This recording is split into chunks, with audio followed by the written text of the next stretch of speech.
Hello, अस्सलाम वालेकुम, ईद मुबारक। Hello. अस्सलाम वालेकुम मैम। ईद मुबारक। खैर मुबारक मैम। क्या हाल है? सबके ठीक है सब? जी मैम, अल्लाह का शुक्र अच्छा, मुझे ये बताएं, लास्ट लेक्चर में कोई बात जो कि समझ नहीं आई आप लोगों को? हाँ, सबको लास्ट लेक्चर समझ में आया था? है।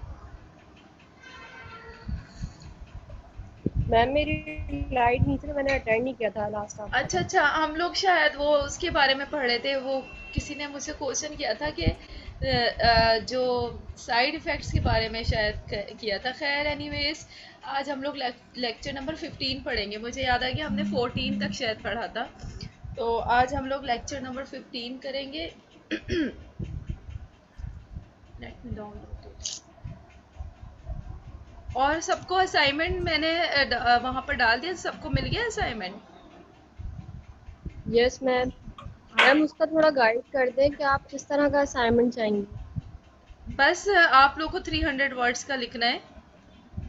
ठीक है। मैम एक टॉपिक या पूरा ओवरऑल जितना भी आपने दिया हुआ है। नहीं नहीं नहीं, कॉपी ऐसे नहीं है। आप लोगों को बस कॉम्प्रिहेंसिव लिखना है। जैसे फॉर एग्जांपल हार्मोन है, तो हम जाके अभी आगे पढ़ेंगे। असाइनमेंट का जो वो है ना, क्या कहते हैं, असाइनमेंट का जो टाइम है वो मैंने ज़्यादा दिया है। अभी हम ये पढ़ लेंगे शायद उससे यस पहले मैम। पहले सारे टॉपिक्स मैंने ज़्यादा दे दिया था, ताकि थोड़ा सा मेंटली आप लोग प्रिपेयर हो जाएं और जो कर सकता है वो कर भी ले। और बस जितना भी है ना, आप लोग कॉम्प्रिहेंसिव 300 वर्ड्स का आप लोग को लिखना है। और क्या कहते हैं, वो जो है ना प्रिसाइज भी हो और यूजफुल नॉलेज हो उसमें। ठीक है। मैम जैसे हार्मोन की हेडिंग है तो हार्मोन की हेडिंग 300 वर्ड्स का हमें वो कवर करना है या पूरे जितनी भी हेडिंग्स हैं नहीं उसमें। नहीं नहीं नहीं नहीं, मैंने ना वो जो कोर्स आउटलाइन दी है वो यूट्यूब पे होगी।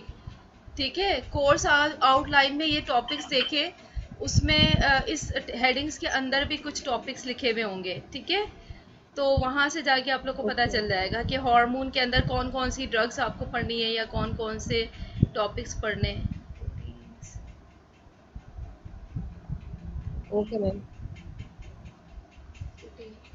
ये करना है। ठीक है। Okay ma'am.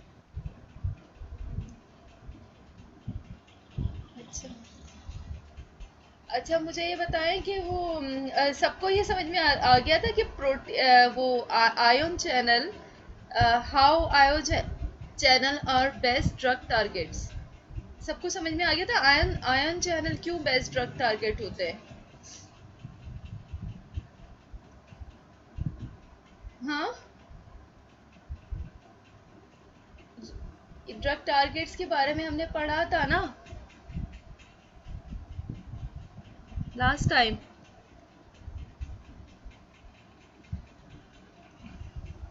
आयन चैनल इसलिए बेस्ट ड्रग टारगेट होते हैं कि आयन चैनल का क्या काम होता है, कोई मुझे बताए।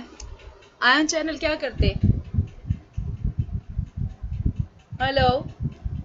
मैम फास्ट फास्ट रिसेप्टर्स होते हैं और वो आयंस को अंदर या बाहर हाँ ला करते हैं हाँ, अच्छा। सेल के अंदर। हाँ, आयोन चैनल रिसेप्टर नहीं होते, रिसेप्टर जो होते हैं ना, रिसेप्टर जो होते हैं वो is a different kind of protein. Ion channel और also protein, but we we say them ion channel. हम इनको चैनल क्यों कहते हैं? ऑल दो ये one, you can say one kind of receptor, but ये रिसेप्टर इसलिए नहीं होते कि रिसेप्टर क्या करते हैं, वो एक्स्ट्रा सेलुलर सिग्नल को इंट्रा सेलुलर सिग्नल में कन्वर्ट करते हैं। ठीक है। मतलब रिसेप्टर में क्या होता है, जो रिसेप्टर मॉलिक्यूल होता है वो प्रोटीन होता है, वो या तो सेल मेम्ब्रेन पे होता है या साइटोप्लाज्म में होता है।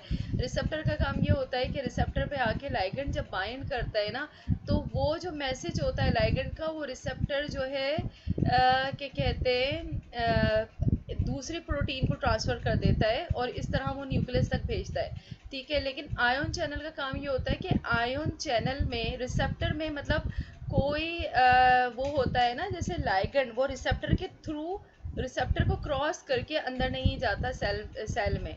ठीक है। लेकिन आयन चैनल वो टाइप के प्रोटीन होते हैं जिनमें जिनकी स्ट्रक्चर इस तरह क्या होता है कि उसमें एक चैनल सा बना हुआ होता है, ठीक है। और उस मीन्स उस जब ion channel is a protein, वो इस तरह से ऑर्गेनाइज होते हैं कि उसके बीच में एक होल बना हुआ होता है, और जब उस प्रोटीन पे आके कोई भी लाइगेंड बाइंड करता है तो वो जो चैनल होता है, होल होता है, वो खुल जाता है और उसके चैनल से आयंस सेल के अंदर जाते हैं और सेल से बाहर निकलते हैं। तो this is the difference between ion channel और receptor ion channel are two different things, two different names, although they are protein, both protein. So ion channel इसलिए best drug target होते हैं कि आयन चैनल से जो मी से minerals और for example calcium chloride ions और मिनरल्स वगैरह ट्रांसपोर्ट होते हैं ना, तो वो उनके ज़्यादा या कम होने की वजह से मतलब उनकी डिसरेगुलेशन की वजह से अगर ज़्यादा चले गए सेल के अंदर या कम चले गए तो डिफरेंट डिजीज़ होती हैं, ठीक है। तो क्या होता है, आयन चैनल कैसे ओपन होता है, जब उस पर लाइगेंड बाइंड करता है, ठीक है। तो आयन चैनल ओपन हो जाता है। फॉर एग्जांपल क्लोराइड चैनल पे उसका लाइगेंड बाइंड हुआ तो क्लोराइड चैनल ओपन हो गया, क्लोराइड अंदर चला गया, क्लोराइड, ठीक है। और क्लोराइड कहाँ इन्वॉल्व होता है, क्लोराइड या पोटेशियम बहुत सारे न्यूरॉन्स में होता है, न्यूरॉन्स में, और ये एक्शन पोटेंशियल जनरेट कराता है, ठीक है। सोडियम पोटेशियम, हाँ क्लोराइड भी होता है, ठीक है। तो ये होता है, अगर तो कम जाएगा तो, या चैनल नहीं खोला, चैनल ब्लॉक हो गया, तो बहुत सारी डिफरेंट डिजीज़ हो जाती हैं, ठीक है। तो ड्रग क्या करती है, हम ऐसा ड्रग सिंथेसाइज करते हैं जो कि उस लाइगेंड की जगह उसी जगह पर जहाँ पर चैनल के लाइगेंड बाइंड करता है, वहीं पर जाके वो ड्रग बाइंड करती है और चैनल को ओपन कर देती है, ठीक है। तो फिर वो इजीली क्लोराइड चैनल का फ्लो इजी होता है वहाँ से, मतलब जो डिसरेगुलेशन ख़त्म होती है वो ख़त्म हो जाती है। तो इस तरह हम डिजीज़ को क्योर कर लेते हैं। तो this is the reason why ion channel are best drug target, because ion channel से जो आयंस पास होते हैं उनकी डिसरेगुलेशन की वजह से डिफरेंट डिजीज़ होती है, ठीक है। और हम इन आयन चैनल के अगेंस्ट में कोई भी ड्रग डिज़ाइन करके इन आयन चैनल को टारगेट करके उन ड्रग से उनको उनकी एक्टिविटी को मॉड्यूलेट कर सकते हैं, और इस तरह ये इस वजह से ये आयन चैनल जो है बेस्ट ड्रग टारगेट्स होते हैं।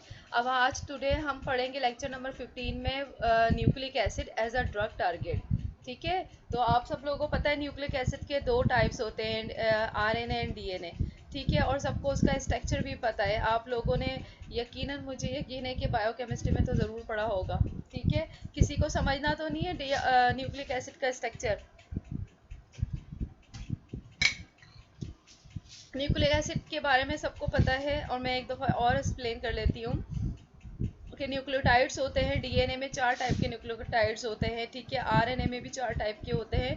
डीएनए और आरएनए में क्या फ़र्क होता है, डीएनए में यूरेसिल होता है, और सॉरी आरएनए में यूरेसिल होता है और डीएनए में यूरेसिल नहीं होता। यूरेसिल की जगह डीएनए में thymine cytosine adenine and guanine होता है, और आरएनए में क्या होता है, यूरेसिल होता है इन प्लेस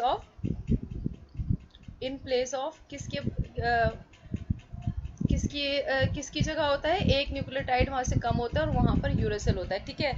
अब सबको इसके स्ट्रक्चर्स भी पता है, डीएनए और आरएनए के भी थ्री लेवल ऑफ स्ट्रक्चर होते हैं, लाइक प्रोटीन के जो 3 लेवल ऑफ स्ट्रक्चर होते हैं, primary, secondary, tertiary and quaternary structure.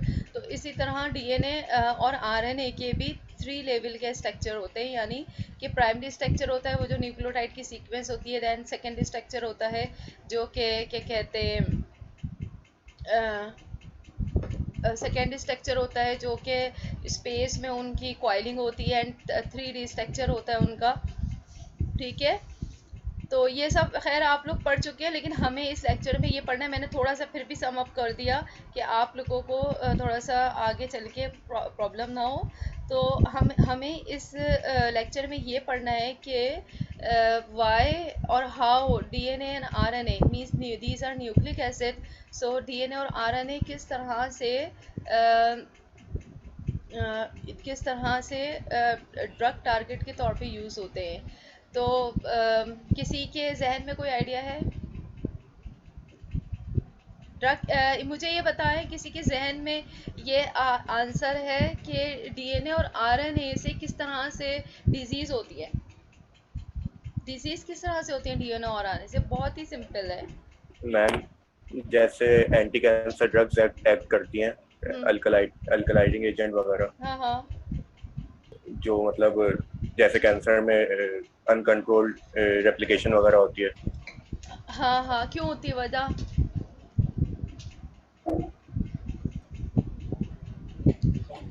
बहुत सारी वजहें होती हैं डीएनए। Mutation ma'am. हाँ, वेरी गुड। म्यूटेशंस हो जाती हैं, डिफरेंट म्यूटेशंस डीएनए में, आरएनए में। एक्चुअली म्यूटेशंस क्या होती है? म्यूटेशंस ये होती है सीक्वेंस चेंज हो जाती है डीएनए और आरएनए की। सीक्वेंस किस तरह चेंज होती है, इसलिए मैंने थोड़ा सा आप लोग का स्ट्रक्चर बता दिया। सीक्वेंस इसलिए इस तरह चेंज होती है, जैसे डीएनए में क्या होता है, डीएनए का हम उस वो क्या कहते हैं, जेनेटिक कोड क्या होता है? 3 न्यूक्लियोटाइड का एक जेनेटिक कोड होता है ना, और एक जेनेटिक कोड क्या करता है? It specifies a particular protein.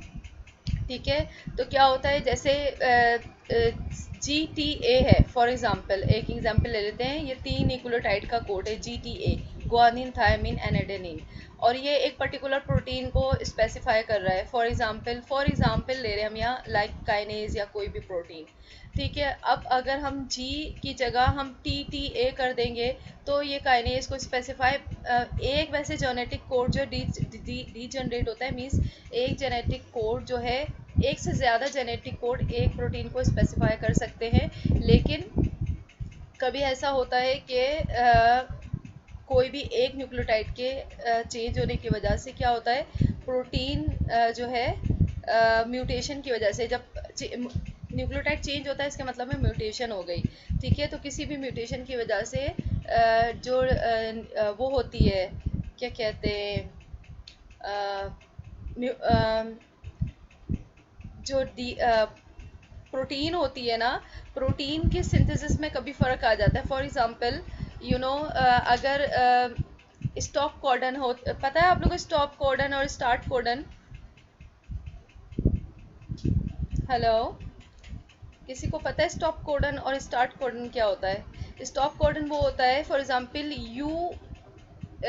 UAA या UGA स्टॉप है या start, I am not remembering correctly, but in दोनों में से एक कोडन जो है वो स्टॉप या स्टार्ट है। ठीक है, तो फॉर एग्जांपल अगर हम UAA ले लें, ठीक है, तो क्या होता है, जब प्रोटीन की सिंथेसिस हो रही होती है ना, तो उसके लिए एक स्टार्ट कोडन की ज़रूरत होती है और एक स्टॉप कोडन की ज़रूरत होती है। ठीक है, तो जब स्टॉप कोडन मैसेंजर आरएनए का स्टार्ट कोडन राइबोसोम पे, सबको पता है ना प्रोटीन की सिंथेसिस किस तरह होती है, कि मैसेंजर आरएनए होता है, वो क्या करता है, आप लोग के पास स्क्रीन शेयर कर दूं मैं?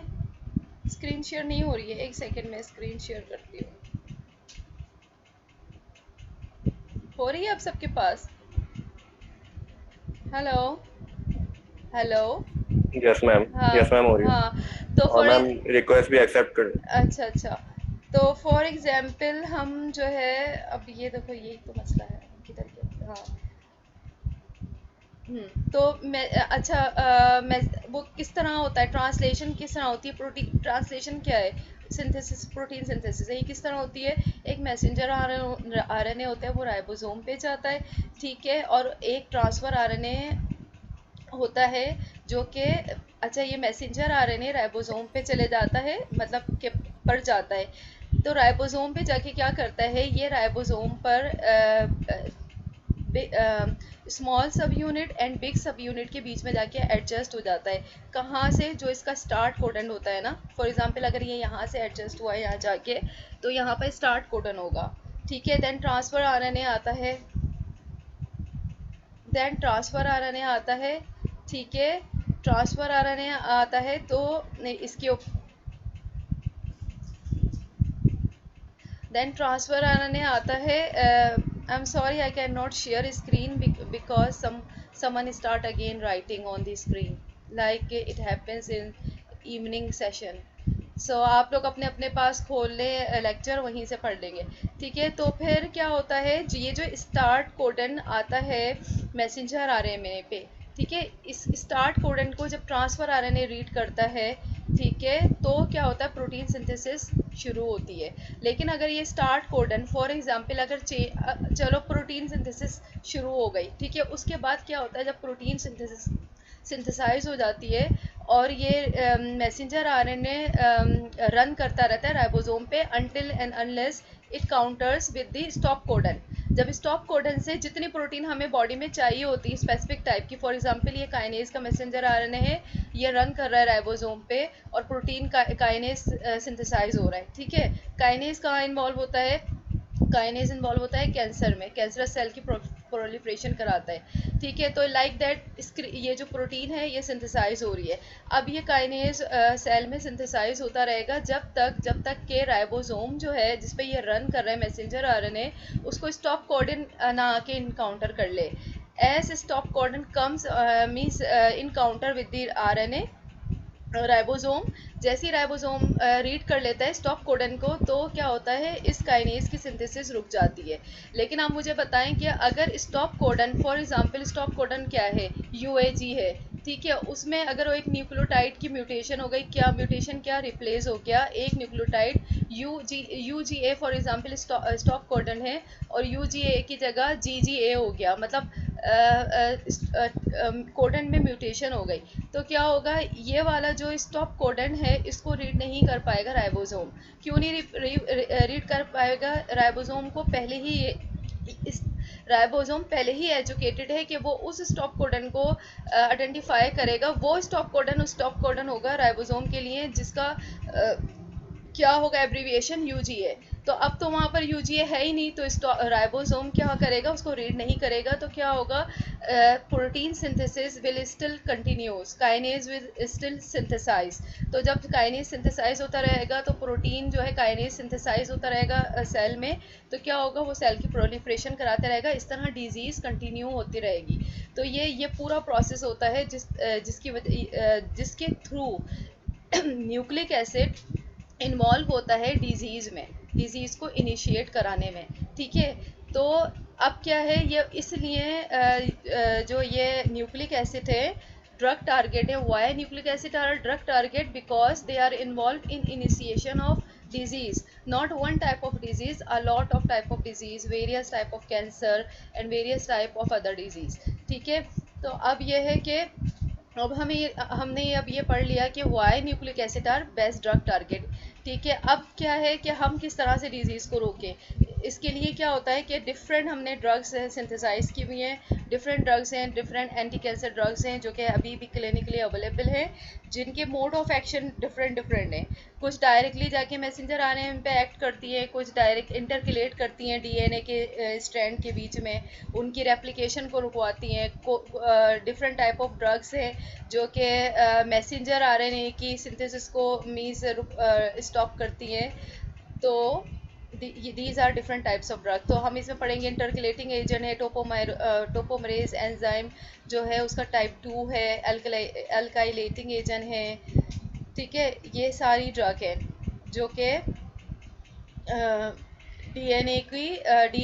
डीएनए की मॉड्यूलेशन की वजह से, मीन्स डीएनए की म्यूटेशन की वजह से, या डीएनए के अच्छा ये जो डीएनए हमारा डीएनए मीन्स रेप्लिकेट होता है या ट्रांसलेट होता है, तो ये सिर्फ इसमें डीएनए इन्वॉल्व नहीं होता, इसमें डिफरेंट टाइप ऑफ प्रोटीन्स भी इन्वॉल्व होती है इनके साथ।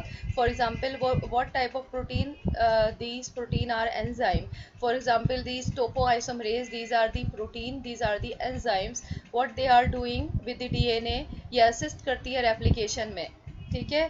तो बहुत सारी ड्रग ऐसी भी हैं जो कि फॉर एग्जांपल टोपोआइसोमरेज 2 इनहिबिटर्स जो हैं वो क्या कराते हैं, वो इस एंजाइम को इनहिबिट करते हैं।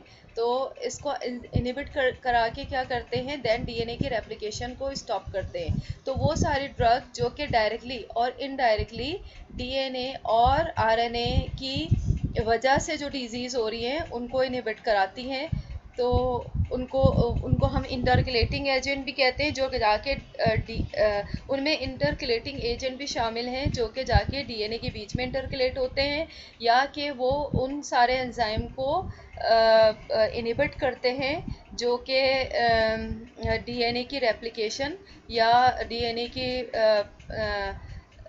या फिर मैसेंजर आरएनए की ट्रांसक्रिप्शन को करवाते हैं। तो ये this was the all about alkylating agent क्या करते हैं। ये तो बहुत ही इजी है क्वेश्चन। अस्मा, मुझे कोई पता है अल्काइलेटिंग एजेंट्स किस तरह से एक्ट करते हैं? What is the mechanism of action of alkylating agents? Asma, Asma, hello, Saima, आप बताइए अल्काइलेटिंग एजेंट का मोड ऑफ एक्शन, इसके नाम से इसका मोड ऑफ एक्शन पता है, means it's name depicted it's mode of action. Hello, किसी को मेरी आवाज़ आ रही है? हेलो सहर, आप बताइए अल्काइलेटिंग एजेंट्स के मैकेनिज्म ऑफ एक्शन क्या होते हैं?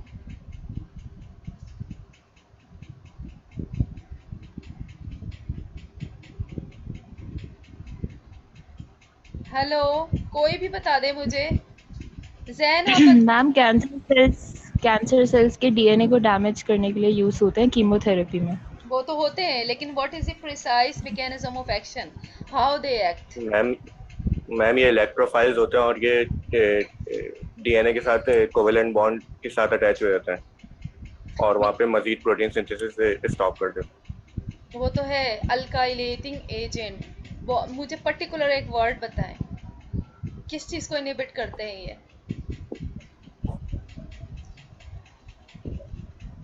अल्काइलेटिंग एजेंट क्या करते हैं कि जो डीएनए के 2 स्ट्रैंड्स होते हैं ना, डीएनए के 2 स्ट्रैंड्स होते हैं, ठीक है, एक 5 to 3 एक 3 to 5 होता है डायरेक्शन में, ठीक है, तो उन 2 स्ट्रैंड के बीच में जाके वो एडजस्ट हो जाते हैं, मीन्स अपने आप को बाइंड कर लेते हैं डीएनए स्ट्रैंड के बीच में। मीन्स डीएनए स्ट्रैंड की जो क्रॉस लिंकिंग है ना, इंट्रा स्ट्रैंड क्रॉस लिंकिंग जो है and inter strand cross linking, उसको इनहिबिट करते हैं। इंट्रा क्या, 2 स्ट्रैंड के बीच में, ठीक है, इंट्रा 2 स्ट्रैंड के बीच में, और इंटर क्या होता है, दो डीएनए मॉलिक्यूल के बीच में, ठीक है। मीन्स अल्काइलेटिंग एजेंट क्या करते हैं, जो डीएनए एक दूसरे के साथ क्रॉस लिंक होते हैं ना, 2 स्ट्रैंड्स, उनकी क्रॉस लिंक की उनके उन दोनों स्ट्रैंड के बीच में जाके, ठीक है, वो बाइंड हो जाते हैं और क्या करते हैं, बाइंड होके क्या करते हैं, जब उनके बीच में बाइंड हो जाते हैं तो क्या होता है? मैम अल्काइल ग्रुप की एडिशन करवाते हैं। वो तो कराते हैं, अगर बाइंड कर लेंगे तो क्या करेंगे, बाइंड कर लेंगे तो उसकी रेप्लिकेशन को इनहिबिट कर देते हैं, यस ठीक है। Yes ma'am. तो ये सारा हमारा लेक्चर था, इसमें different type of drugs alkylating, for example cisplatin है, माइटोमिसिन है, ये ऑल सारी वो ड्रग हैं जो कि न्यूक्लिक एसिड को टारगेट करती हैं।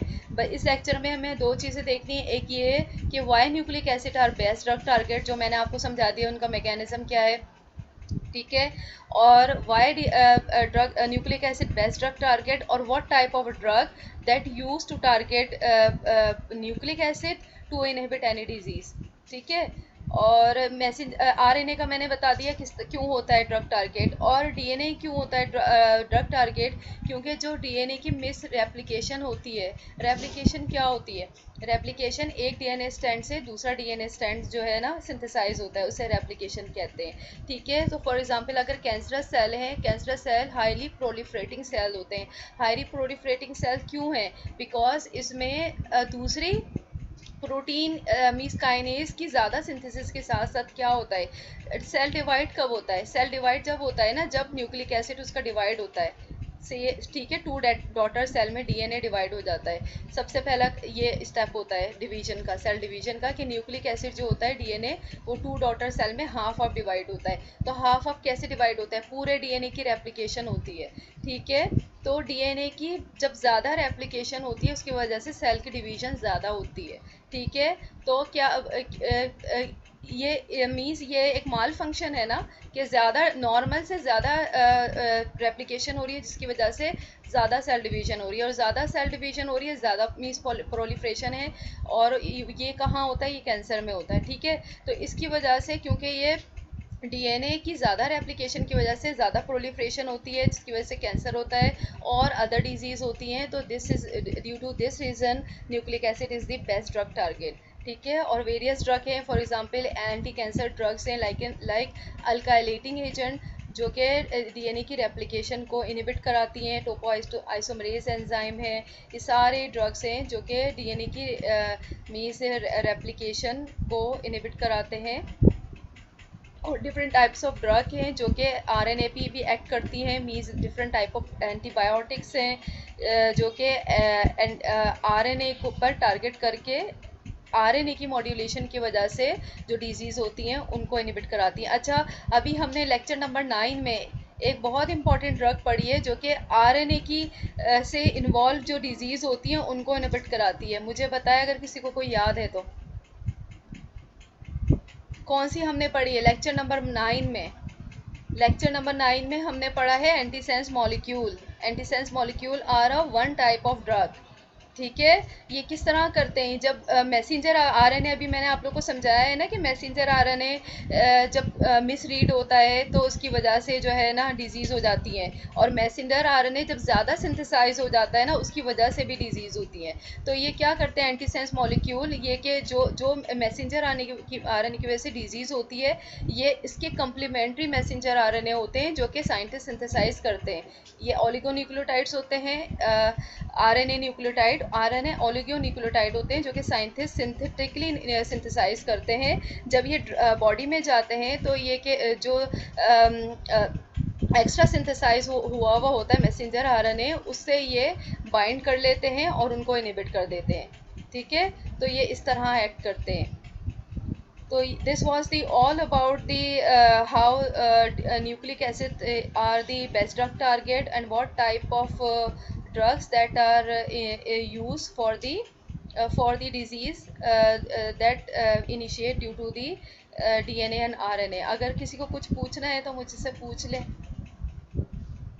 Different type of drugs means बहुत सारी एंटीवायरल ड्रग हैं जैसे एसाइक्लोविर है, बहुत सारी एंटी कैंसर ड्रग हैं जो कि डीएनए और आरएनए दोनों को टारगेट करती हैं और डिजीज़ को स्टॉप कराती हैं। किसी को के पास कोई क्वेश्चन है तो पूछते हैं। That was all about the lecture number 15, that was the nucleic acid as a best drug target. Time ख़त्म होने वाले हैं, किसी को अगर कोई पूछना है मुझसे तो क्वेश्चन पूछें काइंडली। कुछ समझ में नहीं आया तो पूछ लें मुझसे। मुझे बताएं, अब मुझे बताएं मलिहा, आप बताएं हाउ न्यूक्लिक एसिड जो है वो डिजीज़ को जनरेट करवाते हैं, इनिशिएट करवाते हैं। न्यूक्लिक एसिड, पहले तो ये बताएं कोई न्यूक्लिक एसिड की कितनी टाइप्स होती हैं। आमना आप बताइए। हेलो हेलो, मेरी किसी को आवाज़ आ रही है? ईरज आप बताइए, किसी को भी पता है वो बताए। Hello hello. मैम बेसिकली तो दो, अगर देखा जाए तो दो मेन टाइप से डीएनए और आरएनए आएंगे उसमें। हाँ, न्यूक्लिक एसिड में दो टाइप्स के आएंगे, सिर्फ डीएनए एंड आरएनए, ठीक है। तो डीएनए और डीएनए किस तरह होते हैं डिजीज़ में इन्वॉल्व, किस तरह इनिशिएट करते हैं डिजीज़ को, अभी समझाया मैंने। बिल्कुल बिल्कुल मैम डीएनए का आपने ये बताया कि इसका जो स्ट्रैंड्स होते हैं, जैसे आपने अल्काइलेटिंग एजेंट का बताया था, जब एक स्ट्रैंड से दूसरा स्ट्रैंड बन रहा होता है तो हाँ उसमें अगर इसकी रेप्लिकेशन वगैरह ज्यादा हो जाएगी तो। हाँ, वेरी गुड। और आरएनए किस तरह डिजीज़ इनिशिएट करता है? मैम आरएनए का आपने वो बताया था मैसेंजर आरएनए का ना, हाँ उसकी मिसरीडिंग से या इंक्रीज फॉर्मेशन से जो है वो डिजीज कॉज होती है। हाँ। अच्छा, ओनली मैसेंजर आरएनए की वजह से डिजीज़ नहीं होती, डिफरेंट आरएनए होते हैं, ट्रांसफ़र आरएनए होते हैं, मैसेंजर आरएनए होते हैं, और एक और टाइप के आरएनए होते हैं, माइक्रो आरएनए भी, आरएनएज भी होते हैं बॉडी में। ठीक है। तो इन सब की वजह से डिजीज होती है, लेकिन सबके मैकेनिज्म अलग अलग होते हैं। मैंने एक का मैकेनिज्म सिखा दिया, लेकिन ये जो मेन यस मैम। मैकेनिज्म था वो यही था कि मैसेंजर आरएनए से जो प्रोटीन बनती है वो किस तरह बनती है, जब मैसेंजर आरएनए राइबोसोम पे रन करता है तो ठीक है। और वो रन करता है किस तरह, दो कोडन होते हैं, एक स्टार्ट होता है एक स्टॉप होता है, ठीक है। स्टार्ट कोडन से प्रोटीन सिंथेसिस स्टार्ट होती है और स्टॉप से स्टॉप होती है। अब इन दोनों कोडन में अगर म्यूटेशन आ जाती है तो उसकी वजह से क्या होती है, या तो प्रोटीन सिंथेसिस स्टार्ट ही नहीं होगी, या स्टार्ट होगी, अगर स्टॉप कोडन में कोई म्यूटेशन आ गई है तो वो स्टॉप नहीं होगी। स्टॉप होने से क्या होगा, अगर स्टॉप नहीं होगी तो क्या होगा कि वो प्रोटीन स्टिल कंटिन्यू सिंथेसाइजिंग, तो उसकी वजह से अनडिज़ायरेबल प्रोटीन सिंथेसाइज होंगी जो कि डिजीज़ करवाती हैं। कोई भी चीज़ अगर अनडिज़ायरेबल हमारी बॉडी में सिंथेसाइज होगी then it will lead any disease. अच्छा, अल्काइलेटिंग एजेंट का बताएं, अल्काइलेटिंग एजेंट किस तरह से एक्ट करते हैं? मैम अल्काइलेटिंग एजेंट जो है, अगर डीएनए एक ही डीएनए के स्ट्रैंड के बीच में बाइंड कर रहे हैं तो हम उसको इंट्रा स्ट्रैंड बाइंडिंग कहेंगे। हाँ तो उसके अंदर ये अपना अल्काइलेटिंग ग्रुप को ऐड करवा देते हैं। और अगर अल्काइलेटिंग एजेंट जो है दो डिफरेंट डीएनए के बीच में बाइंड हो रहे हैं तो जो है हम उसको इंटर अल्काइलेटिंग हाँ। एजेंट्स कहेंगे। अच्छा, ये किस और ये तरह, इनहिबिट करवा रहे हाँ होते हैं उसकी रेप्लिकेशन को। हाँ, तो रेप्लिकेशन इस किस तरह इनहिबिट कराते हैं, दो स्ट्रैंड जब होते हैं ना, रेप्लिकेशन की जब होती है तो दोनों स्ट्रैंड ओपन होते हैं, ठीक है। और हर स्ट्रैंड जो दोनों ओपन हो जाते हैं अलग अलग हो जाते हैं, ठीक है। अब हर स्ट्रैंड पे क्या होता है, न्यू न्यूक्लियोटाइड आके डिपॉजिट होते हैं, ठीक है, वन बाय वन ऐड होते हैं, ठीक है। और उसके बाद वो एक नया स्टैंड वो करते हैं, सिंथेसाइज करते हैं, हर स्टैंड के ऊपर एक नया। अब क्या होता है, जब डीएनए के दोनों इंटरकलेटिंग एल्काइलेटिंग एजेंट जब स्टैंड पे आके बाइंड हो जाता है ना उनके बीच में, तो क्या होता है फिर, वो क्या होता है कि न्यूक्लियोटाइड को ऐड नहीं होने देते, ठीक है। तो इस तरह से एक न्यू स्टैंड जो होता है वो सिंथेसाइज नहीं होता। और दूसरे भी मैकेनिज्म होते हैं अल्काइलेटिंग एजेंट के, लेकिन वन ऑफ दिस मीन्स ये भी एक मैकेनिज्म है।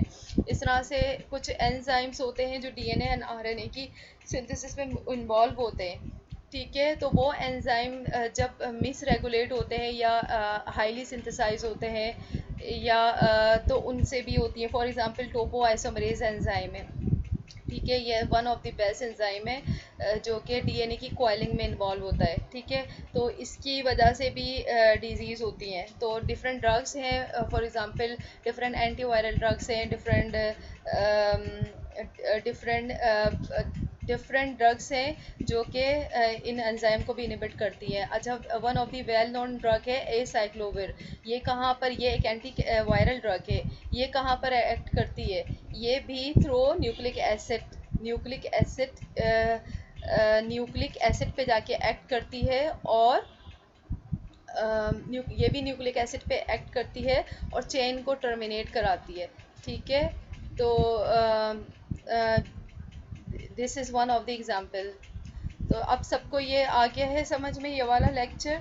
अच्छा, मुझे बताएं आप सबको कंप्यूटर वो मॉलिक्यूलर डॉकिंग कौन सा हमने कंप्यूटर एडेड ड्रग डिज़ाइनिंग में कुछ पूछना था, उस लेक्चर में किसी को कुछ पूछना था?